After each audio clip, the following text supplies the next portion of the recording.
तो प्लेज़ेंटा के बारे में पढ़ेंगे, प्लेज़ेंटा की क्या-क्या चीज़ें होती हैं, ठीक है? तो प्लेज़ेंटा का नॉर्मली देखा जाए तो कहाँ से कैसे बनता है? तो प्लेज़ेंटा जो बनता है, कैसे बनता है? तो एक होता है क्या? ये यूट्रस है, ठीक है? तो ये यूट्रस है और यहाँ पे मान लो बच्चा है, ठीक है? तो इनके बीच में जो होता है ना, वो न्यूट्रिशन सप्लाई करने के लिए क्या बनता है? प्लेज़ेंटा बनता है, ठीक है? तो ये हो गया, क्या हो गया? प्लेज़ेंटा। अब इसमें देखा जाए तो 2 साइड है, एक बच्चे की साइड और एक माँ की साइड। ये यूट्रस है तो माँ का है ना, तो इसी में लिख रखा है देखो फीटल साइड क्या-क्या होगा, बच्चे के साइड में क्या-क्या चीज़ें होंगी, ठीक है? तो कोरियन फ्रंडोसम, साइटोट्रोपोब्लास्ट और ट्रोपोब्लास्ट, ये जो है ये प्लेज़ेंटा का पार्ट है। कोरियन फ्रंडोसम, साइटोट्रोपोब्लास्ट और ट्रोपोब्लास्ट, ठीक है? ये बच्चे के साइड में। और माँ की साइड में क्या है? Maternal side decidua basalis. तो ये जो इस साइड में है, इस साइड में क्या है? डेसिडुआ बेसिलिस है। तो फॉर्मेशन कब स्टार्ट होती है? तो 6th वीक जब प्रेग्नेंट हुई है लेडीज़, तो 6th वीक में प्लेज़ेंटा बनना चालू हो जाता है, ठीक है? और एनाटॉमिकली कि इट एंड बाय कब तक बन के चालू हो जाता है? 16 वीक तक खत्म हो जाता है, बन जाता है, ठीक है? और कब तक मतलब चलता रहता है? फिर जैसे कि ये तो एनाटॉमिकली बन गया, मतलब ये एक फिक्स शेप ले लिया उसने, ठीक है? लेकिन उसका काम कब तक चलता रहेगा? काम उसका चलता रहेगा जब तक बच्चा डिलीवर ना हो जाए, ठीक है? अब बात आई कितना वेट होता है, तो 500 ग्राम वेट होता है, ठीक है? और ये सब चीज़ें हमें नए वाले में देखने को मिल जाएंगी वैसे, ठीक है? तो यहाँ देखते हैं। तो ह्यूमन प्लेज़ेंटा डिस्कॉइडल होता है, कैसा मतलब डिस्क शेप का होता है। डिस्क होता है ना गोल गोल ऐसे, ये डिस्क शेप का होता है, ठीक है? तो डिस्क शेप का होता है। डेसिडुएट, अब डेसिडुएट का मतलब क्या होता है कि कोई चीज़ निकल जाए डिलीवरी के साथ या डिलीवरी के बाद, कोई चीज़ निकल जाए बाहर, तो उसका मतलब होता है डेसिडुएट। तो डेसिडुएट हो गया मतलब कि बाहर निकल जाएगा। अब क्या है? हीमोकोरियल, तो ये जो होता है ना माँ के ब्लड वेसल से डायरेक्ट कनेक्ट होता है, तभी बच्चे को सप्लाई देता है न्यूट्रिशन का। तो इसीलिए इसको हम क्या कहते हैं? हीमोकोरियल, ठीक है? तो ये हो गया प्लेज़ेंटा, ठीक है? सेलेंट फीचर में वही है, वेट कितना होता है? 500 ग्राम। लेकिन कब? टर्म के टाइम पे, जब मतलब 37-38 वीक हो गए हैं, उस टाइम पे। और अगर देखें तो प्लेज़ेंटा का रेशियो क्या है फीटस के साथ? तो 1:6 है। जैसे कि मतलब बच्चा जो है अगर 300 ग्राम का है, तो वो 50 ग्राम का होगा क्या? है ना? हाँ सही। समझा ये रेशियो? हाँ, मान लो 6 केजी का है तो 1 केजी का है। 1 केजी, हाँ, सही बात है।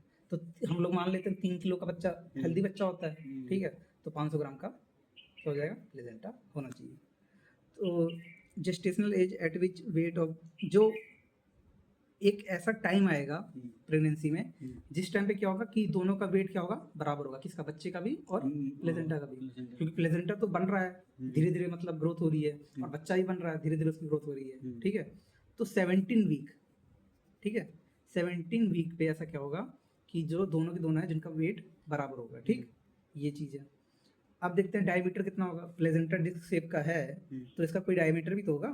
अब ये डिस्क शेप का है तो इसका डायमीटर भी तो होगा कुछ ना कुछ, है ना? तो ये डायमीटर कितना है? 15 से 20 सेंटीमीटर, 15 से 20 ठीक है? सेंटीमीटर। तो 15 से 20 सेंटीमीटर हमें डायमीटर देखने को मिलेगा, मिल जाए ठीक डायमीटर है? मतलब क्या है उसका यही ना। ठीक। सरकमफेरेंस नहीं ये, ठीक है? 2 अपोजिट एंड का अच्छा। डिस्टेंस जो होता है वो डायमीटर होता है, ये सरकमफेरेंस होता है, ठीक है? और मैक्सिमम कितना जा सकता है? 22 सेंटीमीटर तक जा सकता है। थिकनेस होता है और थिकनेस कितनी है? 2.5 से लेके 4 सेंटीमीटर, ठीक है? इतनी मोटी। वो तो 1 सेंटीमीटर ही है, ठीक है? अब प्लेज़ेंटमी रियली क्या है? वही, जब प्लेज़ेंटा ज़्यादा हो जाए, मतलब बड़ा हो जाए किसी तरीके से, तो थिकनेस अगर 4 सेंटीमीटर से ज़्यादा हो गई, ठीक है? तो मतलब प्लेज़ेंटा ज़्यादा बड़ा हो गया। ठीक। और क्यों हो रहा है? तो मल्टी फीटल जेस्टेशन, मतलब कि एक से ज़्यादा बच्चे हैं, 2 बच्चे हैं तो उसको ज़्यादा सप्लाई करना पड़ेगा ब्लड, ज़्यादा काम करना पड़ेगा, तो ज़्यादा काम करना पड़ेगा तो प्लेज़ेंटा को बड़ा होना पड़ेगा, ठीक है? ये हो गया। डायबिटीज़ के पेशेंट में, क्योंकि डायबिटीज़ में ज़्यादा वो होता है, ग्लूकोज़ ज़्यादा होता है, ग्लूकोज़ ज़्यादा होता है तो ज़्यादा चीज़ें बनती है, ज़्यादा जगह लेता है ना? तो इसकी वजह से डायबिटीज़ में भी बड़ा हो सकता है। हाइड्रोक्स फिटालिस वही वो वाला केस, आरएच वाला, ठीक है? आरएच नेगेटिव क्या है? मदर है, आरएच पॉजिटिव बच्चा है, तो उस टाइम पे क्या होता है ना? उस टाइम पे भी प्लेज़ेंटा को बड़ा हो जाता है। पैरवोवायरस इन्फेक्शन हो गया है तो उस टाइम पे भी प्लेज़ेंटा बड़ा हो गया है। थैलेसीमिया हो गया उसमें भी, फीटल एनीमिया है उसमें भी, इन्फेक्शन अगर सिफिलिस का हो रखा है या साइटोमेगालो वायरस का इन्फेक्शन हो रखा है उसमें भी, ठीक है, या फिर कोरेंजियोमा हो रखा है प्लेजेंटा का इन्फेक्शन है ना, तो इन सब में हमें प्लेजेंटा बड़ा दिखेगा, ठीक। और क्या है, छोटा प्लेजेंटा कब देखने को मिलेगा, छोटा वही जब यूपीआई हो जाए, ठीक है, ये यूपीआई है ना, यूपीआई, यूट्रो प्लेजेंटल इंसफिशियंसी, ये तो हमने पहले पढ़ रखा है कोड वाले में, है ना, और इसको अपलोड भी कर रखा है चैनल पे, तो वहाँ से बार बार देख सकते हैं। बाकी प्रेगनेंसी इंड्यूस हाइपरटेंशन होगा तो भी प्लेजेंटा छोटा है, क्यों, क्योंकि ब्लड का देखो सप्लाई कम हो जाता है इसमें, और मेन क्या है प्लेजेंटा में क्या होता है, ब्लड का ही तो सारा काम है, अगर ब्लड वहाँ पे कम आ रहा है तो वो सही से प्लेजेंटा डेवलप नहीं हो पाएगा, प्लेजेंटा छोटा ही रहेगा, है ना, तो वही चीज़ है। IUGR intra uterine growth retardation या फिर रिस्ट्रिक्शन, ठीक है, तो इन सब चीज़ों में प्लेजेंटा छोटा देखने को मिलेगा, ठीक। अब देखते हैं क्या क्या सरफेस हैं प्लेजेंटा की, 2 सरफेस होंगी, वही हमने देखा, एक बच्चे की साइड होता है और एक हाँ, एक बच्चे की साइड है और एक क्या मदर की साइड है, यूट्रस की साइड, तो 2 साइड है, तो ये देखो ध्यान से, ये फीटल साइड में है, ठीक है, तो फीटल सरफेस ऑफ प्लेजेंटा, और ये माँ की साइड है, ये रेड कलर का है, ये रेड कलर का है थोड़ा। हाँ, ये देखो कलर तो देखो अलग बात है, यहाँ पे होता है रफ और स्मूथ, ठीक है, और ये मैटरनल सरफेस, ठीक है, ये मदर के साइड में है, ठीक। और अगर तुम ध्यान से देखोगे तो ये क्या है, ये कॉर्ड है, ये कॉर्ड है, यही तो कॉर्ड है जो कनेक्ट होता है बच्चे से, हाँ, तो 2 तुम आर्टरी होती है और 1 वेन होता है, हाँ, कॉर्ड के अंदर 2 आर्टरी 1 वेन होता है, ठीक है, और कौन सा वाला रहता है, लेफ्ट वाला रहता है, राइट वाला रिग्रेस हाँ, कर जाता रिग्रेस है, कर जाता है, इसका और याद करने का तरीका भी क्या है, और- यही लेफ्ट वाला लेफ्ट मतलब रह जाएगा, राइट वाला रिग्रेस, हाँ, आर से आर, हाँ, ठीक है, और आर्टरी जो होती है उसमें डीऑक्सीजनेटेड ब्लड जाता है, हाँ, और जो उसमें होता है वेन में ऑक्सीजनेटेड ब्लड होता है, ठीक है, यहाँ पे वो उल्टा है, ठीक है। तो अब ये देखो, ये यूट्रस है, यूट्रस के अंदर मान लो बच्चा बन रहा है, ये देखो ये कॉर्ड है, ठीक है, ये क्या है, प्लेजेंटा है, प्लेजेंटा में एक मैटरनल सरफेस है और एक फीटल सरफेस है, ठीक है, ये सब चीज़ें यहाँ पर है। और कौन कौन सी लेयर होती है, एमनियोन होता है, कोरियन होता है, ठीक है, उसके बाद एमनियोटिक फ्लूइड होता है, फिर योक्सेक होता है, 4 देखो 4 लेयर होती है, योक्सेक भी होता है, हाँ 4 लेयर होती है, एमनियोन, कोरियन, एमनियोटिक फ्लूइड और क्या, योक्सेक, ठीक। तो योक्सेक तो छोटा हो जाता है, हाँ वो छोटा हो जाता है। अब देखते हैं यहाँ पे डिफरेंस फीटल सरफेस और मैटरनल सरफेस का डिफरेंस, ठीक है। तो जो फीटल सरफेस होता है वो ज़्यादा बड़ा होता है, तो कितना होता है 4/5 जो होता है वो प्लेजेंटा का वो फीटल सरफेस बनता है, ठीक है, और मैटरनल सरफेस कितना बनता है प्लेजेंटा का 1/5, ठीक है। अगर 100% है तो 20% क्या होगा मैटरनल सरफेस और 80% क्या होगा फीटल सरफेस, ठीक है। किससे बन रहा है, तो हमने पहले देख लिया था, कोरियन फ्रंडोसम से फीटल सरफेस बनता है, साइटोप्लाज्म और ट्रोपोप्लास्ट, ठीक है। लेकिन वहीं अगर इसकी बात करी जाए तो इसमें सिर्फ डेसिडुआ बेसिलिस था, ठीक है, डेसिडुआ बेसिलिस मैटरनल साइड में, ठीक। अब देखो ये आ गया किस कलर का होता है, तो फीटल सरफेस जो होगा हमने पहले देख लिया था, यहाँ पे अलग कलर का है थोड़ा सा, है ना, तो कैसा है, ग्रे इन कलर, शाइनी, मतलब चमक रहा है और ग्रे कलर का है, ठीक है। और वहीं अगर मैटरनल सरफेस की साइड देखें तो कैसा था, रेड, ठीक है, तो कैसा है, डल है, रेड है, ठीक है, रेड कलर का लेकिन डल है थोड़ा सा, और ये शाइनी था। अम्बिलिकल कोड अटैच कर रहा है, देखो तो ये क्या है, ये अम्बिलिकल कोड ही है, ठीक है, अटैच कर रहा है, ठीक, ये अटैच कर रहा है, तो इससे पता चलेगा फीटल सरफेस है, ठीक। उसके बाद इसमें क्या है, ये देखो इसमें लोब्स हैं बहुत सारे, क्या है, लोब, ये देखो ध्यान से देखो तो यहाँ पे ये देखो अलग अलग चीज़ें दिख रही हैं, उठी उठी सी, तो इन्हीं को हम लोग क्या कह रहे हैं, लोब कहते हैं ये, और आगे चल के डिवाइड करेंगे तो क्या बनेंगे, लोब्यूल्स या फिर कोटिलिडन बनेंगे, ठीक है, जो कि फंक्शनल यूनिट कहलाती है प्लेजेंटा की, ठीक। यहाँ क्या है, fetal membrane attach to fetal surface, जो फीटल मेम्ब्रेन होगी वो फीटल सरफेस के साइड में अटैच होती है, ठीक है। तो ये सब ये डिफरेंस हो गए फीटल सरफेस और मैटरनल सरफेस का, जो पेपर में शॉर्ट नोट में आ सकता है, ठीक। अब देखते हैं कैसे फॉर्मेशन हो रही है, ठीक है। तो डेसिडुआ बेसिलिस किसके साइड में, मैटरनल सरफेस, ठीक है, और बाकी उस साइड में होता है बच्चे की साइड में, और बच्चे की साइड में क्या क्या चीज़ें होती हैं, साइटोप्लाज्म, ट्रोपोप्लास्ट, कोरियन फ्रंडोसम, तो ये सब बच्चे की साइड में, ठीक है। तो ये माँ की साइड में और ये बच्चे की साइड में इस तरफ में, तो क्या क्या चीज़ें हैं देखो, ये रहा साइटोप्लाज्म, सेंसियोट्रोफोब्लास्ट, ये विलाई बन रहा है, ठीक है। ये देखो फर्टिलाइजेशन के 13 दिन बाद ये सब चीज़ें बन गई हैं, ठीक है। और क्या है, ये सेकेंडरी विलाई अब बन रही है यहाँ पे, ठीक है। और क्या है, ये देखो ये जो आर्टरी है ये बहुत ज़्यादा इंपॉर्टेंट आर्टरी है, जब यही इसमें प्रॉब्लम आती है इसका ओक्लूजन या फिर इसकी रीमॉडलिंग सही से नहीं हो पाती है, तभी क्या होता है, हाइपरटेंशन होता है, अच्छा मतलब जिसके कारण इक्लेम्सिया प्रीक्लेम्सिया जिसको हम लोग कहते हैं, है ना। अच्छा अच्छा तो वो सब चीज़ें इसी आर्टरी की वजह से होती है, मैटरनल स्पायरल आर्टरी, याद होना चाहिए, ठीक है। और देखो यहाँ पे टर्सरी विलाई भी बन गया है, ठीक है, ये प्राइमरी सेकेंडरी टर्सरी, ठीक है। और फीटल ब्लड कैपिलरी इसी को कहते हैं, ठीक है।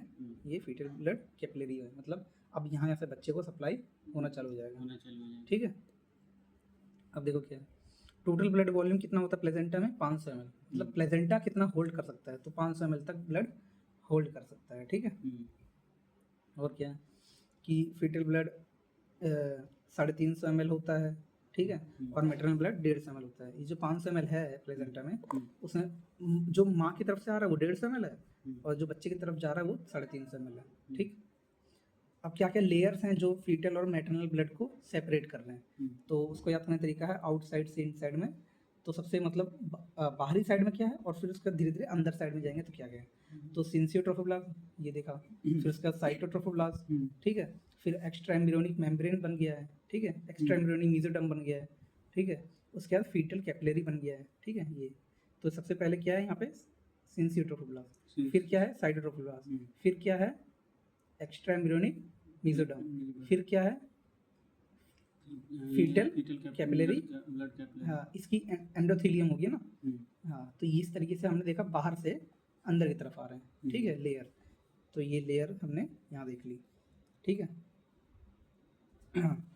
और प्लेजेंटा का जो इसको प्लेसेंटल मेम्ब्रेन में कहेंगे और प्लेसेंटल बैरियर में कहेंगे, इन सबको मिला के जो बोलेंगे तो क्या बोलेंगे, प्लेजेंटल मेम्ब्रेन या फिर प्लेजेंटल बैरियर, तो ठीक क्वेश्चन है। आया था पिछली बार, प्लेसेंटल बैरियर क्या है, तो ये लिखना है, cytotrophoblast, extra embryonic mesoderm fetal capillary endothelium, ठीक है। अब देखते हैं विलाई, हमने देखा वहाँ पे विलाई अलग अलग है, प्राइमरी सेकेंडरी टर्सरी, ठीक है। तो प्राइमरी में क्या क्या होगा, तो ट्रोफोब्लास्टिक से कब बन रहा है ये तो, है ना, साइटोट्रोफोब्लास्ट है, सिंसियोट्रोफोब्लास्ट है ना, देखा ना वहाँ पे कब बन रहा है, 13वें दिन, ठीक है, जब फर्टिलाइजेशन के 13 दिन हो गए। सेकेंडरी विलाई में क्या क्या है, ट्रोफोब्लास्टिक सेल, साथ में मीजोडर्मल कोर, ठीक है, सेकेंडरी विलाई में मीजोडर्मल कोर आ गया, ठीक है, एक्स्ट्रा एम्ब्रियोनिक मीजोडर्म, और ये कब बन रहा है, 16वें दिन, ठीक है। फिर टर्सरी में क्या क्या है, तो ट्रोफोब्लास्टिक है, मीजोडर्मल है, और साथ में फीटल ब्लड कैपिलरीज आ गई, ठीक है। तो ये 17वें दिन या 21वें दिन ये कैपिलरी बन, वो ब्लड वेसल बन रहा है, 17 से 21 दिन में बन गया मदर वाले में मैटरनल आर्टरी बन रहा है, और इसमें फीटल ब्लड।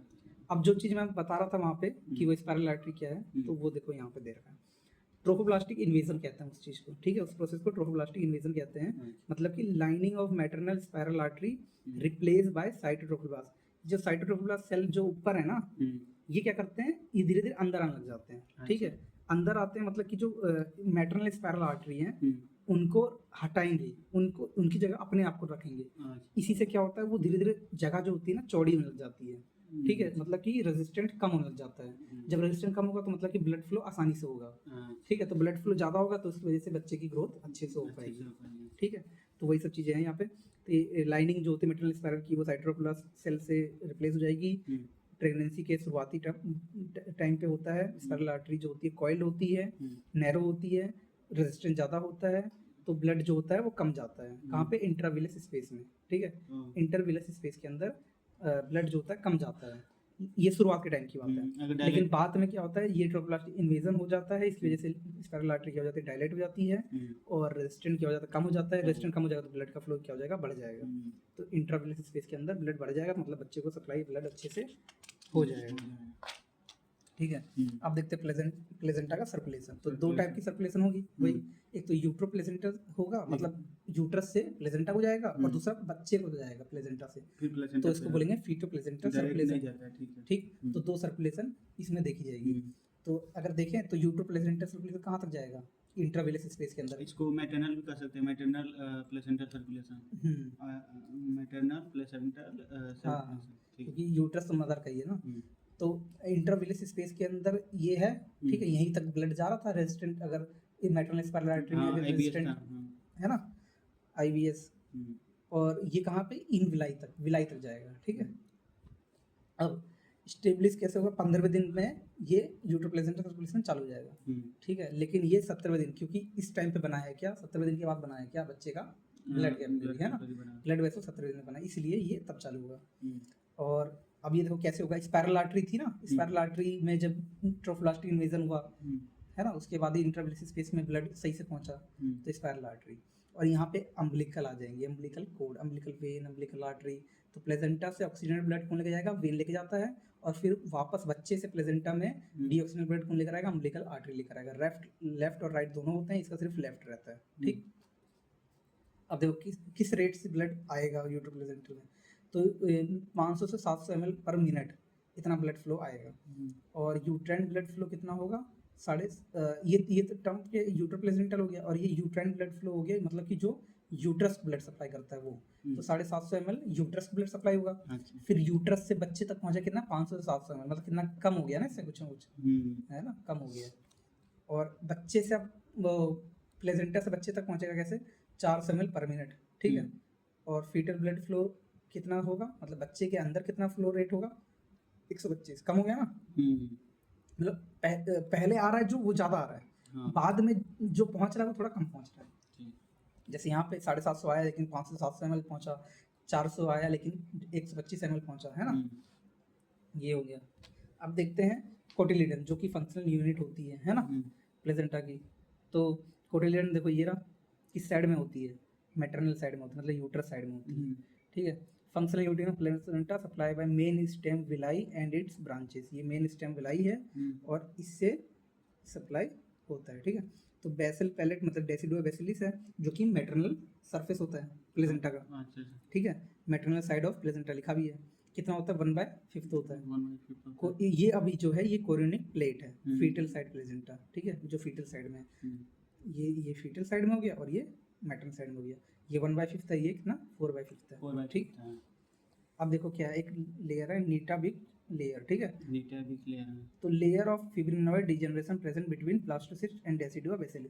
जो ब्लास्टोसिस्ट होता है, ब्लास्टोसिस्ट कब होता है, शुरुआत के दिनों में जो मतलब जाइगोट होता है उससे ब्लास्टोसिस्ट बनता है ना, और जो डेसिडुआ बेसिलिस उनके बीच में ये नीटाबिक लेयर होती है, ठीक है। हाँ, जो कि क्या करता है, ब्लास्टोसिस्ट के पेनिट्रेशन को लिमिट करता है, मतलब रोकता है, ताकि ब्लास्टोसिस्ट ज़्यादा, हाँ ये इसलिए, ठीक है। और क्या इसका क्या हमारे लिए क्या इसका मतलब वो है, अगर ये ना हो तो नीटाबिक लेयर अगर नहीं होगी, एब्सेंट होगी, तो ब्लास्टोसिस्ट क्या हो जाएंगे, डेसिडुआ में चले जाएंगे अंदर तक। इस कारण क्या होगा, कोरियोनिकुलाई जो होगी ना मायोमेट्रियम से अटैच हो जाएगी, जो कोरियोनिकुलाई जो कि उसमें है बच्चे में, मतलब उसमें उधर साइड में, ये मायोमेट्रियम मतलब कहाँ, माँ के उसमें यूट्रस में चला जा रहा है, ठीक है। तो इससे क्या होगा, मॉर्बिडली एडहेरेंट प्लेजेंटा, इसको बोलते हैं MAS, ठीक है। और ये आगे चल के हम लोग पढ़ेंगे, ये अलग एक टॉपिक होता है, मॉर्बिडली एडहेरेंट प्लेजेंटा। इसको हम लोग प्लेजेंटा एक्रेटा स्पेक्ट्रम भी कहते हैं, जिसमें जो प्लेजेंटा है वो यूट्रस के अंदर घुसने जाता है, जिसके अंदर हमने पढ़ा था परक्रेटा, इनक्रेटा, है ना, तो ये वो है, ठीक है। तो एक्रेटा होता है जस्ट सुपरफिशियल लेयर पे होता है, मतलब ये डेसिडुआ बेसिलिस लेयर पे, और जब धीरे धीरे मायोमेट्रियम को ब्रीच कर देगा, मतलब मायोमेट्रियम पहुंच जाएगा तो उसको इनक्रेटा बोलते हैं, और जब मायोमेट्रियम पेरीमेट्रियम तक घुस जाएगा तो उसको क्या बोलते हैं, इनक्रेटा बोलते हैं। तो ये यही होता है MAS, मतलब मॉर्बिडली एडहेरेंट प्लेजेंटा, ठीक है, ये हमने देख लिया। अब देखते हैं प्लेजेंटा हार्मोन्स और उसके फंक्शंस। तो मेन फंक्शन क्या होता है, हम जानते ही अच्छे से जानते हैं, बच्चे को मतलब चीज़ें प्रोवाइड करना। तो एक तो हो गया रेस्पिरेटरी, जैसे कि ऑक्सीजन पहुंचाना, और दूसरा हार्मोन कोई है तो, जैसे बच्चा तो अपने आप से कोई हार्मोन बना नहीं सकता, ठीक है, तो सारे जो भी हार्मोन पहुंचने होंगे, जैसे थायराइड TSH हो गया, थायराइड हार्मोन हो गया, तो कोई और T3 जैसे कोई और प्रोडक्शन करता होगा, है ना। तो ये सब काम किसके हैं, इसके। और कौन कौन से हार्मोन प्रोड्यूस करता है प्लेजेंटा, HCG, HPA, ये सब ह्यूमन कोरियोनिक, है ना, ये करता है। हाँ, तो रेस्पिरेटरी फंक्शन देखो यहाँ पे दिख रहा है जैसे, तो यही तो अभी हम देखा था, ये इंट्रावेसिल स्पेस था, यहाँ पे स्पाइरल आर्टरी लेकर आ रही थी, ये स्पाइरल आर्टरी यहाँ पे लेकर आ रही है क्या, मैटरनल साइड से ब्लड लेकर आ रही है, कितने ml, 750 ml तक लेकर आती है पर मिनट, और फिर यहाँ से सप्लाई जो होता है वो कितना होता है, 500 से 700 ml पर मिनट। जैसे इंट्रावेसिल स्पेस के अंदर आ गया, इसके बाद आगे विलाई आ गया, विलाई में जैसे जाएगा तो यहाँ पे आ जाएगा फीटल, यहाँ पे फीटल कैपिलरी, तो यहाँ ये फीटल कैपिलरी जो होगा कितने से लेगा, 400 ml पर मिनट से लेगा, लेकिन जो लेके जाएगा बच्चे के अंदर वो 125 ml पर मिनट पे ले जाएगा, ठीक है। तो ये सब यहाँ पे दे रखा है। ऑक्सीजन सेचुरेशन कितना होता है इंटरवेसिल स्पेस के अंदर, यहाँ पे इंटरवेसिल स्पेस में होता है ऑक्सीजन सेचुरेशन 65 to 75%। हम्म, हम लोग जैसे हम लोग हैं, हमारा अगर 90 से कम जाता है तो दिक्कत हो जाती है, तुरंत मास्क लगाना पड़ता है। अच्छा, तो 95 के आसपास होना चाहिए, 90 से ऊपर 95 के आसपास होना चाहिए, लेकिन ये बच्चे में देख लो यहाँ कम है, ठीक है। पार्शियल प्रेशर कितना होता है ऑक्सीजन का इंटरवेसिव स्पेस में, तो 30 से 35 mmHg होता है, लेकिन हम लोगों में कितना होता है, 45 से ऊपर ही होता है, ठीक है। अच्छा, पता हाँ, नहीं 45-50 ऐसे होता है। होता है बच्चों में 30। ठीक। कॉर्पस ल्यूटियम देखते हैं, तो कॉर्पस ल्यूटियम ही होता है जो ल्यूटियम। जब प्रेगनेंसी के टाइम पे वो होता है ग्रेफिन फॉलिकल, वही तो बनता है आगे चल के कॉर्पस ल्यूटियम। जब प्रेगनेंसी अगर होगी तो कॉर्पस ल्यूटियम प्रोजेस्टेरोन बना रहा होता है, लेकिन अगर प्रेगनेंसी नहीं होती है तो कॉर्पस ल्यूटियम खत्म हो जाता है। हाँ, तो वही फिर ब्लीडिंग जो होके निकल जाता है बाहर, है ना। तो देखो क्या लिख रखा है, डे 1 मेंस्ट्रुएशन का, है ना। फिर डे 14 में क्या हुआ, ओवुलेशन हुआ, ठीक है। यहीं पे जो प्राइमरी फॉलिकल, सेकेंडरी फॉलिकल, है ना। इसके बाद कॉर्पस ल्यूटियम बनता है। तो कॉर्पस ल्यूटियम बना, ये देखो धीरे धीरे। तो डे 22 पे, जब 22वें दिन पे बात करें, तो कॉर्पस ल्यूटियम इतना बड़ा हो गया है, ठीक है, मैक्सिमम साइज पे हो गया है 22वें दिन पे। इसी टाइम पे प्रोजेस्टेरोन क्या होता है, सबसे ज़्यादा मैक्सिमम होता है, क्योंकि यही रिलीज कर रहा होता है प्रोजेस्टेरोन। और प्रोजेस्टेरोन क्या होता है, प्रेगनेंसी मेंटेनिंग हार्मोन, ठीक है। प्रेगनेंसी को मेंटेन करने का जो हार्मोन होता है प्रोजेस्टेरोन होता है, ठीक है। लेकिन अगर ये नहीं होगा, ये नेगेटिव फीडबैक देता है एलएच को, और एलएच मतलब नहीं बनेगा, ठीक है। एलएच नहीं होगा तो फिर कॉर्पस ल्यूटियम क्या हो जाएगा, डीजेनरेट कर जाएगा, और एलएच लेवल कम होने की वजह से, ठीक है, एलएच लेवल कम होने की वजह से जो कॉर्पस ल्यूटियम है डीजेनरेट कर जाएगा, ठीक है। तो ये डीजेनरेट कर जाता है, इसी बात क्या हो जाता है, ब्लीडिंग हो जाती है, बाहर आ जाता है, ठीक है। तो ये देखो लिख रखा है फेट ऑफ कॉर्पस ल्यूटियम, मतलब कि फेट आगे क्या होगा, ठीक है, कॉर्पस ल्यूटियम का जब फर्टिलिटी के बाद हाँ क्या होगा। तो ब्लास्टोसिस्ट जो है, सिंसिट्रोफोब्लास्ट जिसे हम कहते हैं, वो क्या करता है, एससीजी बनाता है, ठीक है। ये देखो तो अभी सिंसिट्रोफोब्लास्ट हमने देखा था ना, किस साइड, बच्चे के साइड में, बच्चे की तरफ था, ठीक है। तो ये एससीजी सीक्रेट कर रहा है, ठीक है, 8वें दिन फर्टिलाइजेशन के, मतलब 22वें दिन पे, ठीक है। और जो कॉर्पस ल्यूटियम है, कॉर्पस ल्यूटियम एससीजी डिपेंडेंट है, ठीक है। जो कॉर्पस ल्यूटियम है ना, प्रेगनेंसी में एससीजी डिपेंडेंट हो जाता है, मतलब कि एससीजी अगर है तभी तो कॉर्पस ल्यूटियम मेंटेन रहेगा। तो इससे क्या होगा, ल्यूटियोलाइसिस, ल्यूटियोलाइसिस मतलब कि वही कॉर्पस ल्यूटियम खत्म होने से बचेगा, एससीजी अगर रहेगा तो। और कब हुआ है, जब प्रेगनेंसी हुई है तब, ठीक है।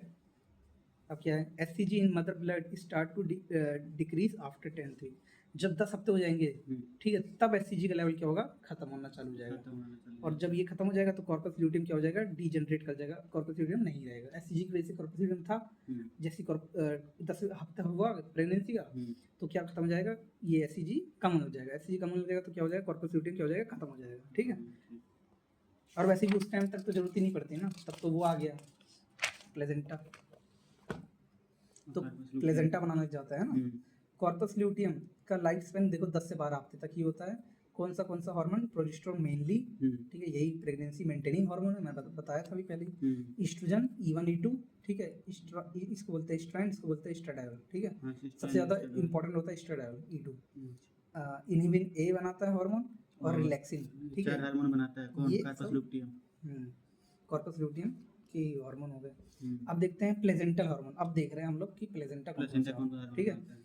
तो hormone produce by placenta, steroid में कौन कौन से, एस्ट्रोजन, प्रोजेस्टेरोन, ठीक है। 8वें हफ्ते से, जैसे 6ठे हफ्ते से बनना चालू हो गया था प्लेजेंटा, तो 8वें हफ्ते से एस्ट्रोजन प्रोजेस्टेरोन निकलना चालू हो गया है।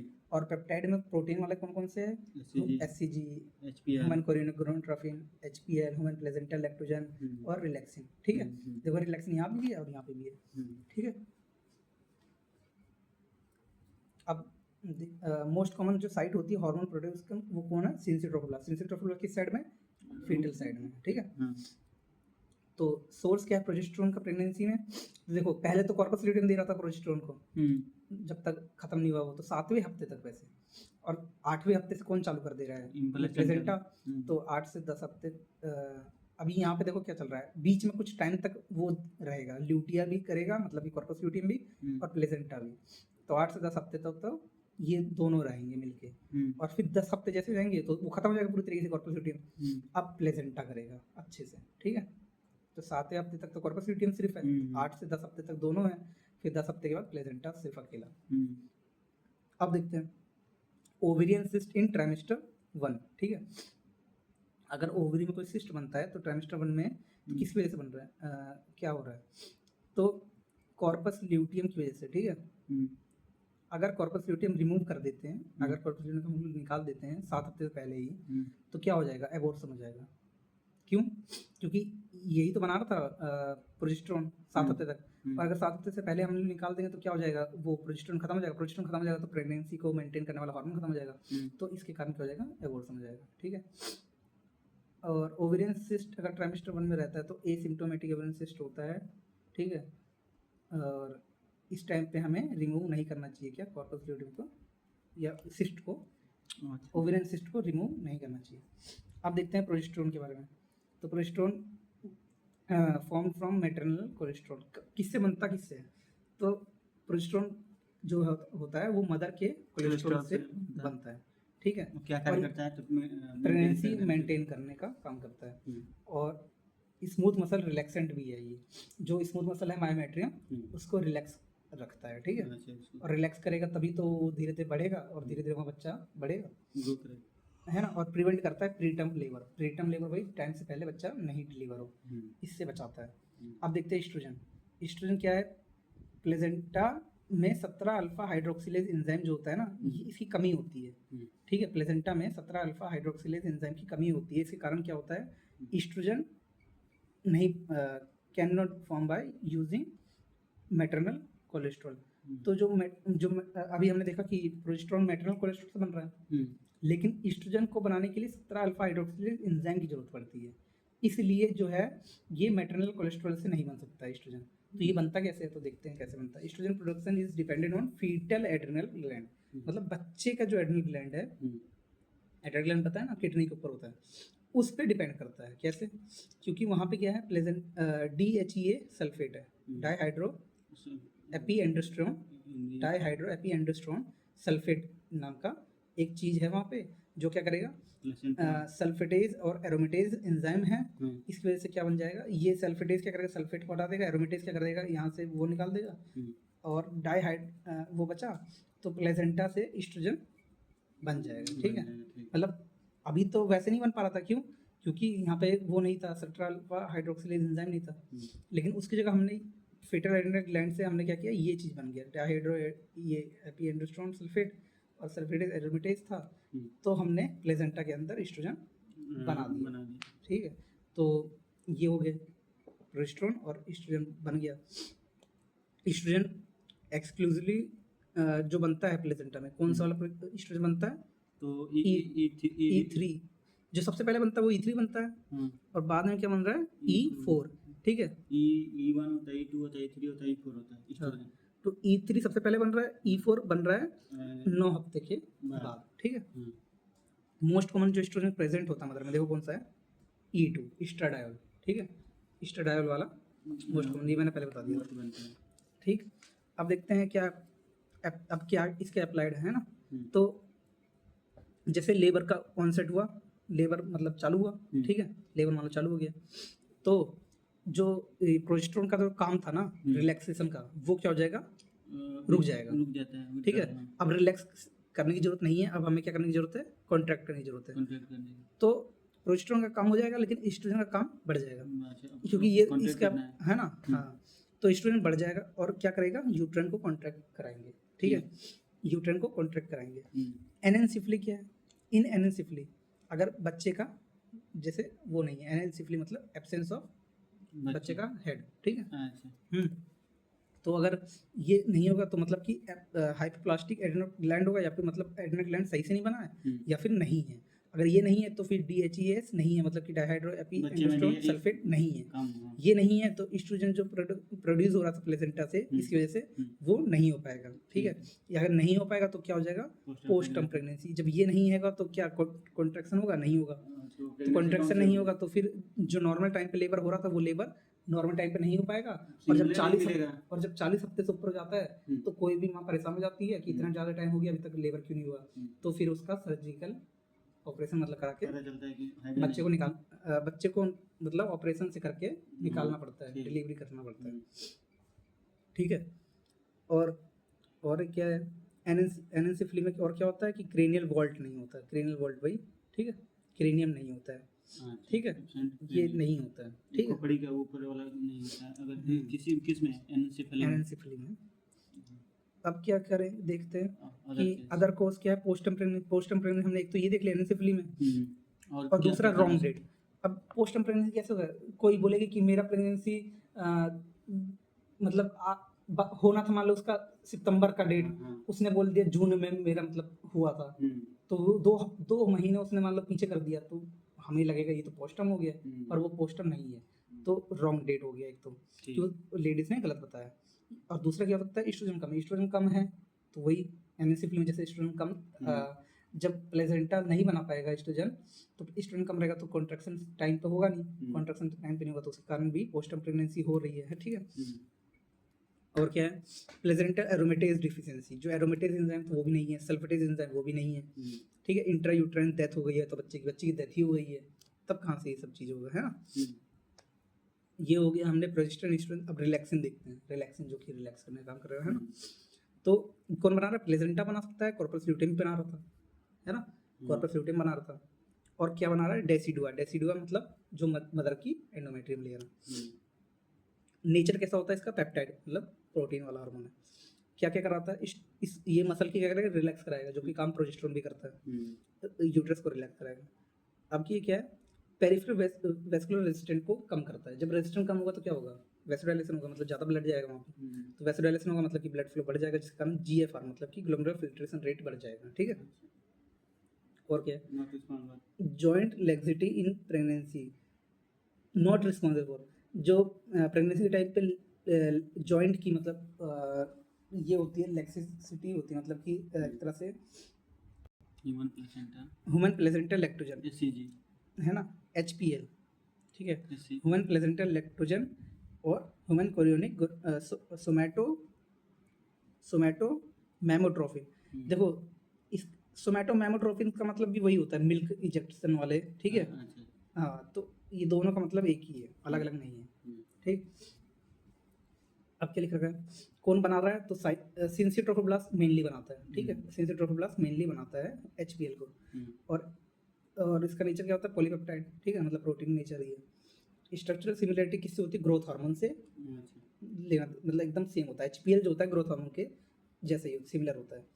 और इसकी हाफ टाइम कितना है, 15 मिनट। 15 मिनट मतलब बात खत्म हो जाएगा, ठीक है। प्रोडक्शन, तो जो थर्ड वीक है ना प्रेगनेंसी का, उससे बनना चालू हो जाता है HPL, ठीक है। और मैक्सिमम का होता है 36 वीक ऑफ प्रेगनेंसी, मतलब समझ रहे हो, HPL से बनता चालू हो जाता है और 36 वीक तक बनता है। समझ रहे हो, HPL। अब ये क्या करता है, काम क्या है इसका, तो प्लेसेंटा अच्छा है कि नहीं है, सही से है कि नहीं है, तो ये सब देखता है। ग्लूकोज सही से बच्चे को पहुंच रहा है कि नहीं पहुंच रहा है, ये सब देखता है, ठीक है। इंसुलिन रेजिस्टेंट के लिए ये रिस्पॉन्सिबल होता है, ठीक है। प्रेगनेंसी के टाइम पे जो इंसुलिन रेजिस्टेंट बनता है ना, तो मेन जो हमने पढ़ा था ये उसमें, ठीक है, डायबिटीज़ वाले में, जेस्टेशन डायबिटीज़ मेलाइटिस में, कि मेन हार्मोन यही होता है HPL ही, जिसके कारण इंसुलिन रेजिस्टेंट होता है, जिसके कारण मतलब डायबिटीज़ होती है प्रेगनेंसी के टाइम पे, जो कि नॉर्मल होता है। ऐसा नहीं कि कोई दिक्कत वाली बात है। दिक्कत वाली बात तब होती है जब पहले से ही माँ क्या है, डायबिटिक है, तब दिक्कत होता है। तो सिग्निफिकेंट अराउंड देखो 24 से 28 वीक, वहाँ पे था ना 24 से 28 वीक के टाइम पे ही हम लोग देख रहे थे कि जेस्टेशन डायबिटीज मेलाइटिस हो रहा था इस टाइम पे, क्योंकि HPL सबसे ज़्यादा होता है, ठीक है। तो इसी टाइम पे हम लोग क्या कराते हैं, टेस्ट कराते हैं डायबिटीज़ का, OGTT, और इसके बाद ही हमें कन्फर्म हो जाता है कि इसका ज़्यादा है, तो उसको हम लोग मेटफॉर्मिन या फिर जितना मतलब ज़्यादा होगा उस हिसाब से, या फिर इंसुलिन या फिर मेटफॉर्मिन चालू करते हैं, ठीक है। तो insulin resistant increase as pregnancy advance, जैसे जैसे प्रेगनेंसी बढ़ेगी वैसे वैसे इंसुलिन रेजिस्टेंट बढ़ेगा। Pregnancy is diabetogenic condition, pregnancy हमेशा डायबिटोजेनिक कंडीशन ही होती है, मतलब डायबिटिक लगता है, ठीक है, ज़्यादा होता है। लाइपोलाइसिस इन मदर, क्या होगा, लिपिड का ब्रेकडाउन होगा मदर के अंदर, तो इसके कारण क्या होगा, फ्री फैटी एसिड क्या हो जाएगा, बढ़ जाएगा। जब फैटी एसिड यूटिलाइज करेगी मदर एनर्जी के लिए, तो ग्लूकोज क्या होगा, बच जाएगा। जब ग्लूकोज बच जाएगा तो वो क्या बच्चे के पास जाएगा, ठीक है। अब देखते हैं SCG ह्यूमन कोरियोनिक गोनाडोट्रोपिन। तो SCG का नेचर कैसा है, ग्लाइकोप्रोटीन है ये, ठीक है, ग्लूकोज और प्रोटीन से मिलकर बना है। इसका सब यूनिट क्या क्या है, अल्फा यूनिट और beta unit. Alpha unit is just like TSH के भी दो होते हैं, अल्फा और बीटा। तो इसका जो अल्फा है और इसका जो अल्फा है दोनों एक जैसा होता है, तो कई बार हो जाता है ये दिक्कत एससीजी, टीएसएच, ठीक है, इनकी दिक्कत हो जाती है। कई बार एससीजी का जो अल्फा ये जो यूनिट है, इसकी वजह से T3 T4 बढ़ जाता है, तो थायराइड की प्रॉब्लम भी प्रेगनेंसी में देखने को मिल सकती है, इसीलिए हमेशा थायराइड भी टेस्ट कराना पड़ता है, ठीक है।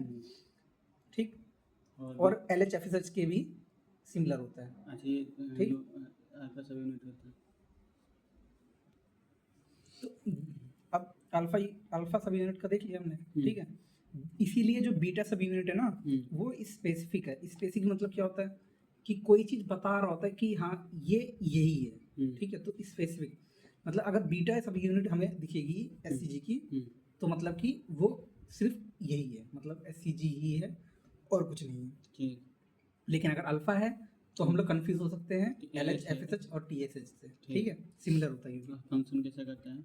अब फंक्शन में किसके समान होता है, तो एससीजी LH के समान होता है, ठीक है।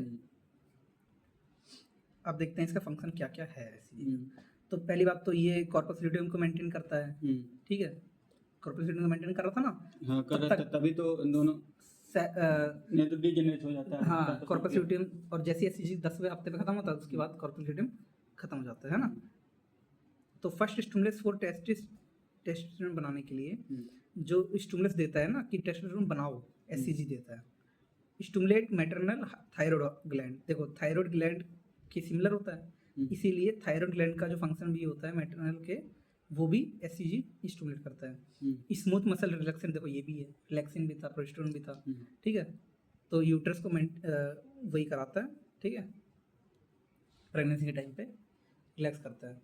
अब देखो मॉर्निंग सिकनेस देखने को मिलता है, तो वही मॉर्निंग सिकनेस मतलब जो उल्टी से जी में चिल्ला रहा है ना, तो ये सब चीज़ें एससीजी की वजह से। तो एससीजी जब ज़्यादा होता है तो ज़्यादा उल्टी होती है, ठीक है।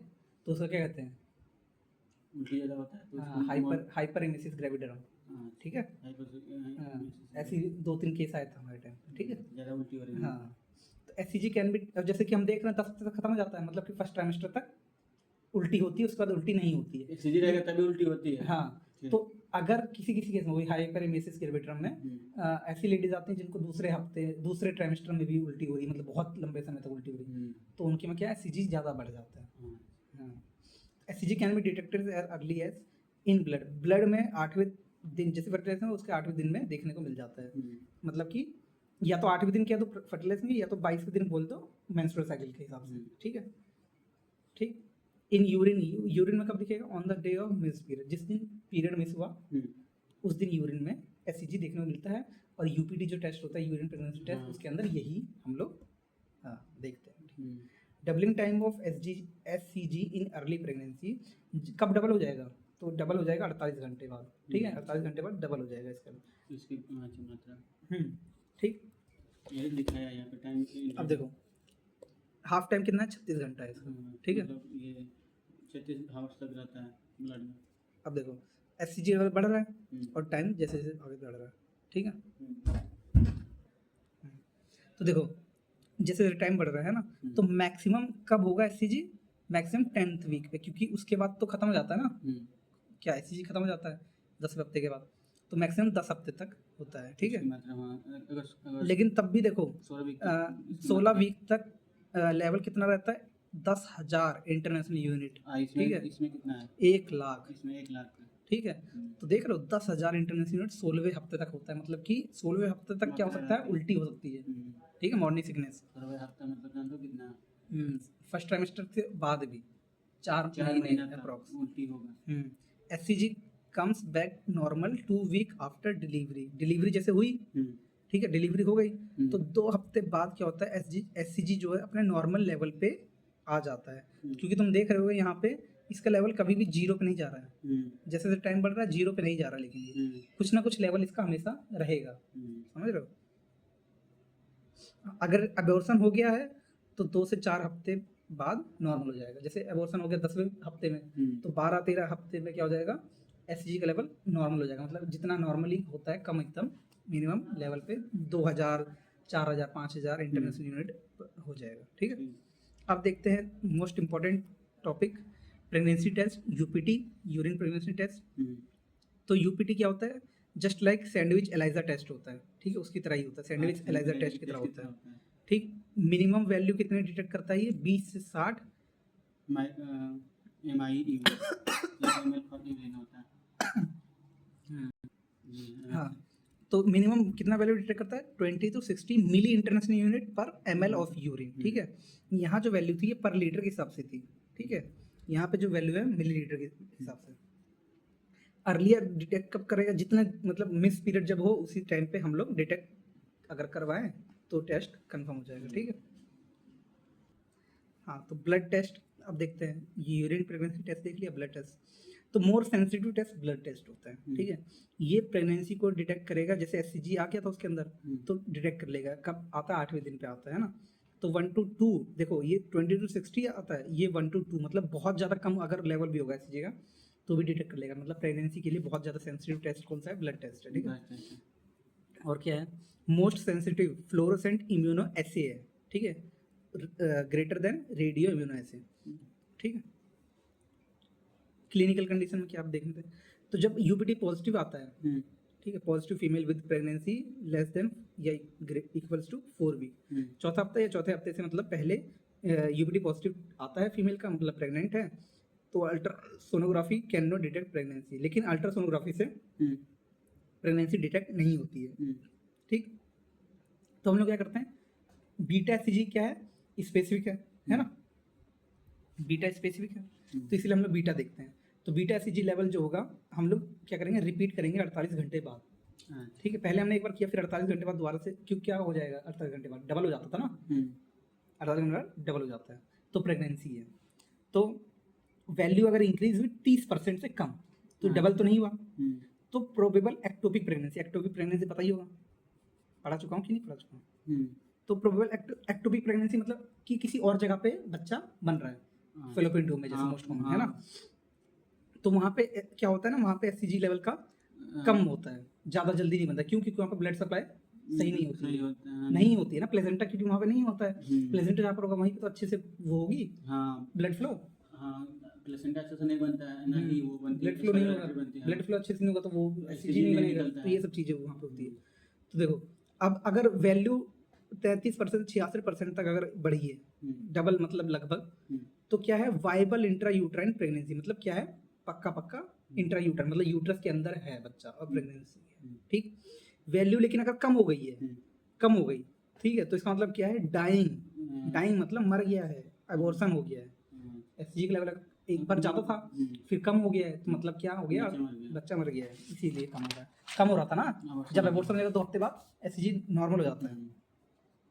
क्रिटिकल टाइटर ऑफ एससीजी, तो value of SCG at which intrauterine pregnancy gestation sac visible on ultrasonography. कब अल्ट्रासोनोग्राफी के अंदर विजिबल होना चालू हो जाएगा? तो जब 2000 इंटरनेशनल यूनिट हो जाएगा, तब ट्रांसविजाइनल सोनोग्राफी से, मतलब विजाइना के थ्रू अगर चेक करेंगे और ये वैल्यू हो जाएगी 2000 इंटरनेशनल यूनिट एससीजी का, तो मतलब क्या है? वो अल्ट्रासोनोग्राफी से दिख रहा है। और ट्रांस एब्डोमिनल मतलब एब्डोमेन एरिया से अगर चेक करेंगे तो तब 65,000 अगर इंटरनेशनल यूनिट अगर होगा एससीजी का, तब वो अल्ट्रासोनोग्राफी से दिख जाएगा। इंक्रीज एससीजी, बताओ एससीजी किस किस में बढ़ जाता है? मतलब ऐसी कोई कंडीशन जिसमें एससीजी बढ़ रहा है, ट्विन प्रेगनेंसी, ज़्यादा बच्चे हैं तब बढ़ेगा। मोलर प्रेगनेंसी मतलब मोलर वो होता है ना जिसमें ज़्यादा मतलब वो हो जाता है, ठीक है, मोलर प्रेगनेंसी में। RH नेगेटिव कंडीशन में, ठीक है, या डाउन सिंड्रोम में, या जेस्टेशन ट्रोपोप्लास्टिक नहीं न्यूप्लाजिया, ये जीटीएन जो होता है ना मोलर प्रेगनेंसी का ही वो होता है, ठीक है, मतलब प्रोग्रेस करके आगे बनता है। डिक्रीज कब हो जाता है एक्टोपिक प्रेगनेंसी में? अब डिक्रीज कब होगा? जब एक्टोपिक प्रेगनेंसी, तब एबॉर्शन है तब, या फिर ट्राइसोमी है अदर देन ट्राइसोमी, जैसे कि